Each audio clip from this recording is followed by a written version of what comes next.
Hello everyone. So today in this video we are going to discuss question answers of lesson बोली। Class 10th की English की book footprints without feet का chapter है बोली। उसके question answers को हम डिस्कस करेंगे। आइए स्टार्ट करते हैं। फर्स्ट क्वेश्चन है why is Bholi's father worried about her. Question में क्या पूछा है? वरीड होता है टेंशन में होना, चिंतित होना, कि जो बोली के फादर है उसको लेके हर मतलब बोली को लेके क्यों चिंतित थे, क्यों चिंता करते रहते थे हर टाइम पे। आंसर, बोली was not like other children. कहते हैं जो बोली है ना वो और बच्चों के जैसे नॉर्मल नहीं थी। क्यों नहीं थी? She fell off a cot as a child. Cot क्या होता है? चारपाई, बिस्तर। कहते वो ना जब बच्ची थी, छोटी होते बचपन में अपने जब बच्ची थी वो क्या है, चारपाई से गिर गई थी। ड्यू टू विच, और गिरने की वजह से क्या हुआ, हर ब्रेन वॉज स्लाइटली डैमेज। उसका ब्रेन है डैमेज हो गया, मतलब सर के बल गिरी और सर पे चोट लग गई।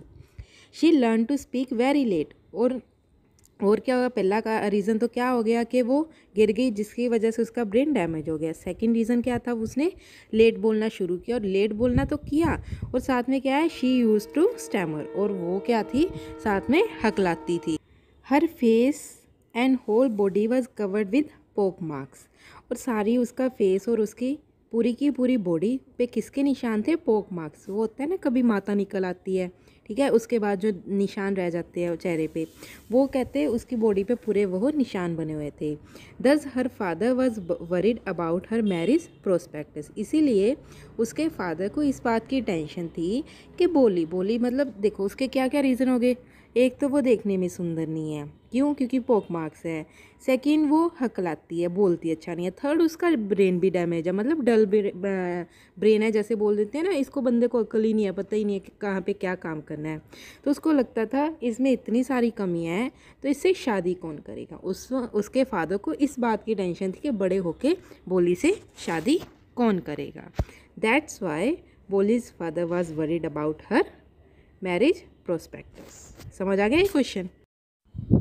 हाँ जी, नेक्स्ट क्वेश्चन है for what unusual reason is Bholi sent to school. Unusual reason का मतलब, अनयूजुअल का मतलब होता है कि कॉमनली हम वो काम नहीं करते। जैसे देखो, हम बोलें कि हमें हमारी 4 साल की एज हुई जब हमारे माँ बाप ने हमें स्कूल भेजना शुरू कर दिया कि इसको पढ़ाना है, ये तो हो गया कॉमन सा रीज़न, यूजुअल रीज़न कि हाँ पढ़ाना है, बच्चे को बड़ा करना है, पढ़ाना है। बट बोली के केस में ऐसा कौन सा रीज़न था कि बोली को वो पढ़ाना नहीं चाहते थे, फिर भी किस वजह से उसको स्कूल में भेजना पड़ा? आंसर है as Ramlal was a government official. कहते रामलाल क्या था? गवर्नमेंट ऑफिशियल था, गवर्नमेंट का एक, जैसे गांव में बने होते हैं ना, गवर्नमेंट के अंदर काम कर रहा था। And the tehsildar had asked Ramlal to send his daughter to the new school in his village. अब क्या है, उनके विलेज में एक नया स्कूल बनता है और गांव का जो तहसीलदार होता है रामलाल को बोलता है तुम अपनी बच्चियों को स्कूल भेज, ताकि अगर तुम अपनी बच्चियों को भेजोगे तुम्हारी देखा दिखाई में और लोग भी स्कूल उसको भेजना बच्चियों को शुरू कर देंगे। Bholi was sent to school just to satisfy the tehsildar. अब कुछ होता है ना कि हाँ, अब बोली का फादर मतलब उसकी इतनी इज्जत थी, उसको लगा कि तहसीलदार साहब ने मुझे बोला है तो मुझे ये काम तो करना पड़ेगा ना, इसीलिए बोली को स्कूल में भेजा गया ताकि तहसीलदार साहब का मान भी रखा जाए।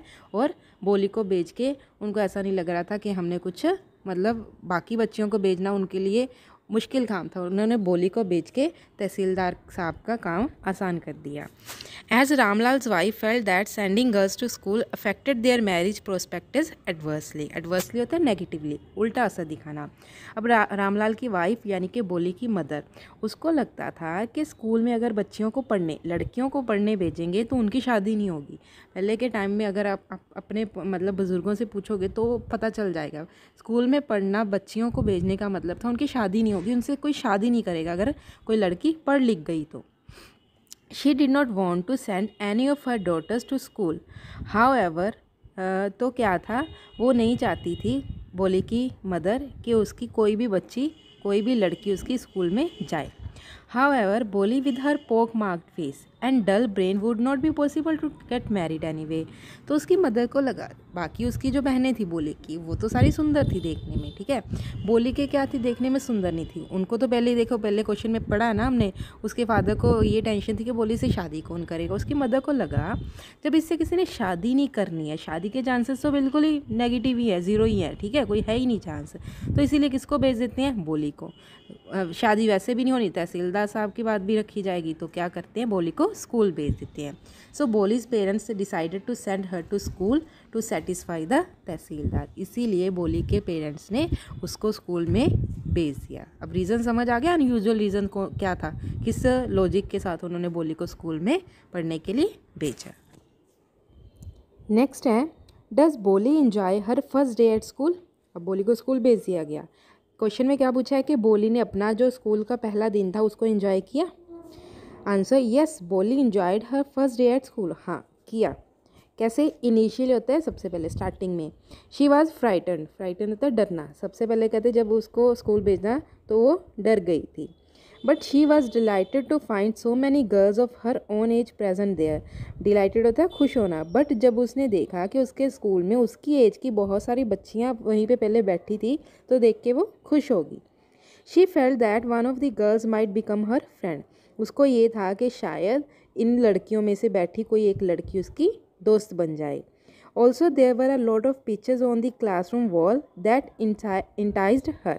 कहते और वो देखा ना, क्लासरूम की वॉल पे बहुत सारी पिक्चर्स लगी होती हैं, एनिमल्स की होती हैं, फ्रूट्स की होती हैं, और जिन पिक्चर्स को देख के वो उसको खुशी मिलती है, जिसको उसको अट्रैक्ट कर रही होती हैं पिक्चर्स। आपने देखा होगा अगर छोटे बच्चों के क्लासरूम में जाओ, बहुत सारी पिक्चर्स लगी होती हैं ताकि उनको एंगेज करके रखे अपनी तरफ, वो पिक्चर्स बच्चे को अट्रैक्ट करें ताकि बच्चा घर जाने की ज़िद ना करे। तो सेम किसके साथ हुआ, बोली के साथ हुआ। नेक्स्ट है, does she find her teacher different from the people at home. कहते जब स्कूल गई वहाँ पे टीचर था, क्या उसको लगा कि उसकी टीचर उसके घर के जैसे लोग हैं, उसके पेरेंट्स, उसकी सिस्टर्स हैं, जो बाकी मोहल्ले वाले लोग हैं, उनसे डिफरेंट थी, मतलब कुछ अलग थी, क्या उसको फील हुआ। Answer yes, she finds her teacher quite different from the people at home. कहते हैं हाँ, उसको उसकी टीचर कुछ डिफरेंट लगी। कैसे, आइए देखते हैं। At home she is never spoken to in a polite manner. कहते घर पे क्या होता था, कोई भी उससे अच्छी तरह से पोलाइट होता है, एक अच्छे तरह से ढंग से बात करना। But her teacher spoke to her in a very soothing way. Soothing होता है कंफर्टिंग, मतलब उसको इतना आराम से, इतना प्यार से बच्चे को बोल रही थी, उसकी टीचर उससे ऐसे बात कर रही थी। Eight home she was disregarded for stammering. घर पे क्या था, उसको सारे, मतलब एक होता है ना बच्चे को फील करवाते रहना कि तू हकला के बोलते तो अच्छा नहीं बोलती, तो वहाँ पे उसकी कोई इज्जत ही नहीं थी घर पे। But her teacher encouraged her to speak with confidence.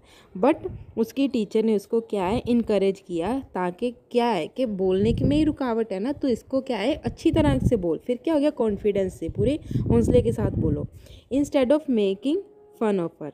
और उसकी टीचर ने उसका इस बात का मजाक नहीं उड़ाया, बल्कि उसको बोलने के लिए प्रेरित किया।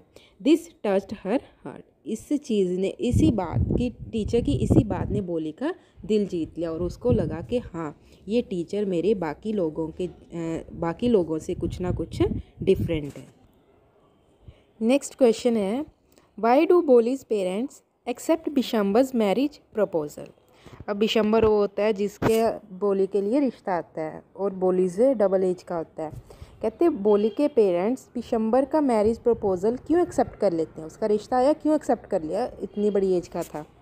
Answer, Bholi's parents accepted Bishamber's marriage proposal because they thought that Bholi might never get another marriage proposal. देखो, एक तो बचपन से उन्होंने माइंड में बिठा लिया था कि बोली की कभी शादी नहीं होगी। रीज़न हमने देख लिए क्या क्या रीज़न होंगे, सुंदर नहीं है, स्टैमर करती है, दिमाग नहीं है, ठीक है, सारे कुछ है। तो उनको लगता है अगर ये एक ही आया है उसको पकड़ लो, आ गया तो अच्छी बात है, कोई ना कोई शादी करने को तो तैयार है ना हमारी बेटी से। And might stay unmarried for her entire life. उनको लगता था ना ही कभी मैरिज प्रपोजल आएगा, और इसी वजह से बोली क्या है, अपनी पूरी लाइफ अनमैरिड ही रहेगी, उसकी कभी शादी होगी नहीं। Bishambar was a well to do grocer, किराने की दुकान होती है ना, वो करता है। And had not asked for dowry too. उनको लगता था एक तो वो अच्छा किराने की दुकान करता है, काम करता है, पैसा बहुत अच्छा खासा है। और सेकंड, उसने दाज की भी कोई डिमांड नहीं की है, दहेज की भी कोई डिमांड नहीं की है। तो इससे अच्छा रिश्ता बोली के लिए हो ही नहीं सकता। पहली बात तो जिस लड़की के लिए रिश्ते की उम्मीद नहीं, शादी की उम्मीद नहीं, उसकी शादी हो रही है। दूसरा, पैसा भी अच्छा है। तीसरा, उसने कोई डोरी भी नहीं मांगी। तो इससे अच्छा उनको क्या चाहिए था। इसीलिए उनके उनके पेरेंट्स ने बोली की शादी के लिए एक्सेप्ट कर लिया बिशंबर का proposal. Next question, why does the marriage not take place. ठीक है, अब उन दोनों की शादी हुई क्यों नहीं, उसका रीज़न बताइए। व्हेन बिशंबर सॉ द पोक मार्क्स ऑन बोलीज फेस। अब क्या था, शादी के टाइम ना घूंघट लिया होता है लड़की ने, बोली ने भी लिया हुआ था। वो क्या होता है ना, एकदम से घूंघट ना थोड़ा सा साइड हो जाता है। तो बिशंबर क्या देखता है, बोली के चेहरे पे जो पोक मार्क्स होते हैं ना वो देख लेता है। तो देखते ही क्या है, देखो उसकी डिमांड चेंज हो जाती है। वो पहले तो उन्होंने कोई डाउरी नहीं मांगी थी, कोई दहेज नहीं मांगा था। अब क्या बोलता है, ही demanded 5000 rupees from Ramlal.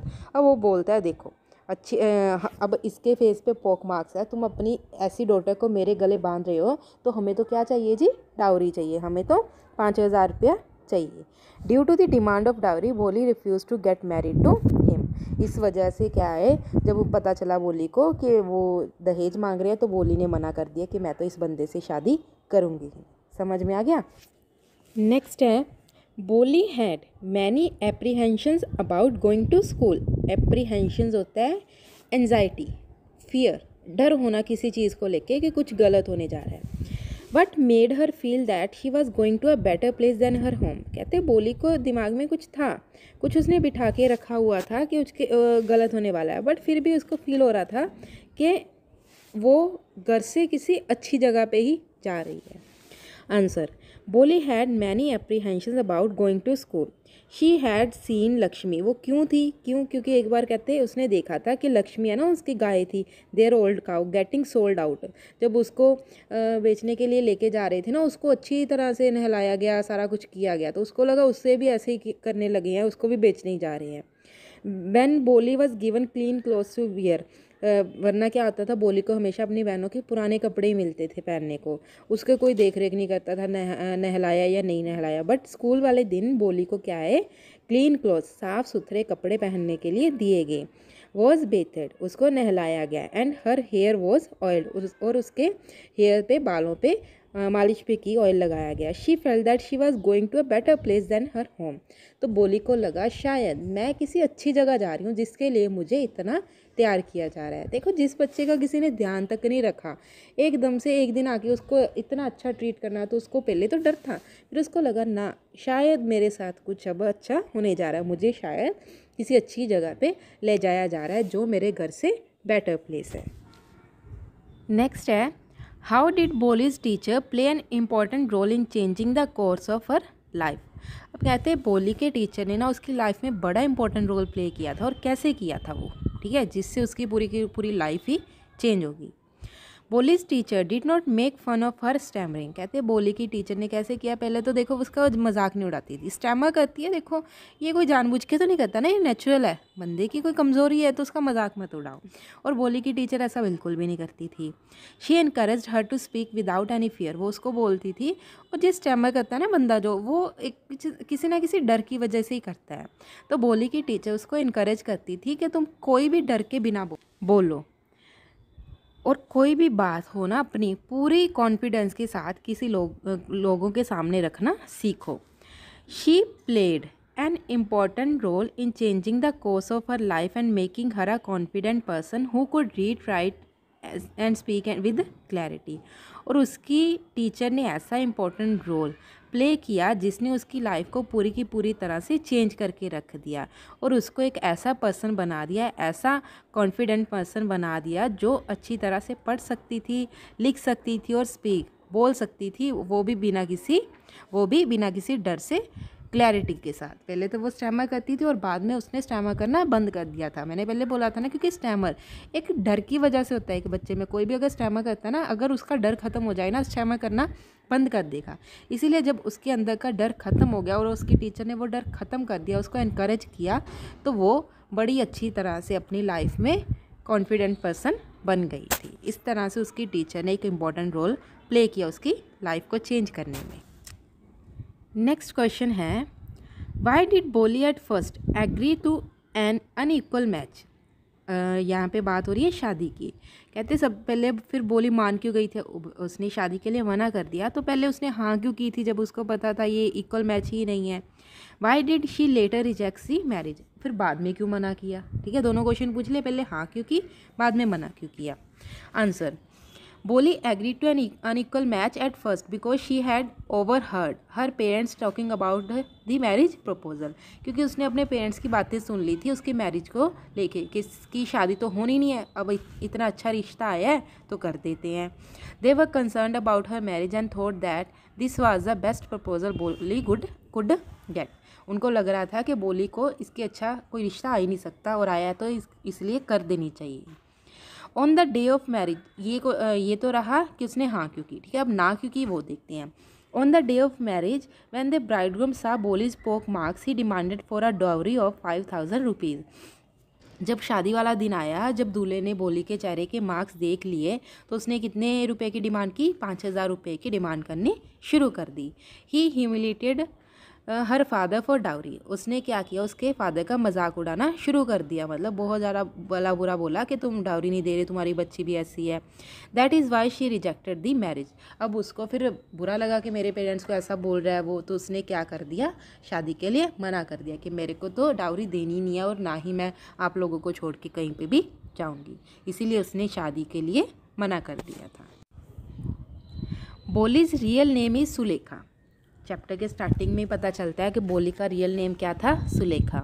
We are told this right at the beginning, हमें ये चैप्टर के स्टार्टिंग में बताया गया है। But only in the last but one paragraph of the story is Bholi called Sulekha again. कहते लास्ट में ना एक पैराग्राफ में बोली को सुलेखा दोबारा से कहा गया। Why do you think she is called Sulekha at that point in the story. कहते आपको क्यों लगता है कि उसको बोली से हटा के क्या बोला गया, सुलेखा। बोली मीन्स सिंपलटन। सिंपलटन क्या होता है, फुलिश, जिसको कोई अक्ल ही नहीं है। ठीक है, उसको वो क्या बोलते हैं, सिंपलटन। कि बोली क्या है, मूर्ख है। She never takes a stand, उन लोगों को लगता था वो कभी अपना स्टैंड नहीं ले सकती, अपने हक की बात किसी के आगे बोल ही नहीं सकती। She follows what is told, उसको जो बोल दिया वो वही करेगी। She even agrees to an unequal match for the sake of her parents, उसने कहते लोगों को लगा ये मूर्ख है, अनइक्वल मैच के लिए भी हाँ कर दी बिना सोचे समझे, बट उसने किस लिए किया था, सिर्फ अपने पेरेंट्स के लिए। But towards the end of the story when she sees her father pleading, pleading होता है भीख मांगना, जैसे होता है ना, देखा हो शादियों में कि लड़के के पिता से हाथ जोड़ के माफ़ी मांग रहे हैं, नीचे झुक के, है ना, pleading in front of bride groom, के दूल्हे के आगे हाथ जोड़ के खड़े हैं। तो जब उसने ये देखा कि मेरे पिता एक दूल्हे के सामने ऐसे हाथ जोड़ के खड़े हैं एंड गेटिंग ह्यूमिलिएटेड, और उसका मजाक उड़ाया जा रहा है उसके फादर का, she refuses to get married, और उसने फिर देख के क्या कर दिया, रिफ्यूज़ मना करना, रिफ्यूज़ कर दिया मैरिज के लिए। She is called Sulekha at that point in the story, उसको उस पॉइंट पे सुलेखा कहा गया। क्यों कहा गया, because she is now a mature and intelligent girl, क्योंकि उस पॉइंट पे उसने एक मैच्योरिटी वाली बात दिखाई। मैच्योर लड़की थी, लोगों को लगता था वो स्टैंड नहीं ले रही, बट उस टाइम पे उसने स्टैंड लिया और वो इंटेलिजेंट गर्ल बन गई थी। Who is able to take her own decision, जो कि अब अपने डिसीज़न अपने दम पे ले सकती थी।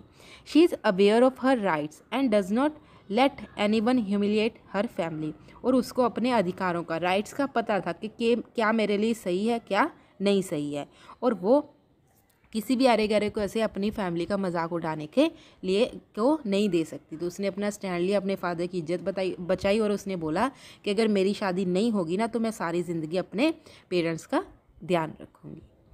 So that's it for this video. ये थे आपके बोली चैप्टर के क्वेश्चन आंसर्स।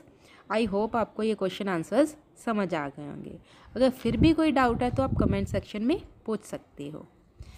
Thank you.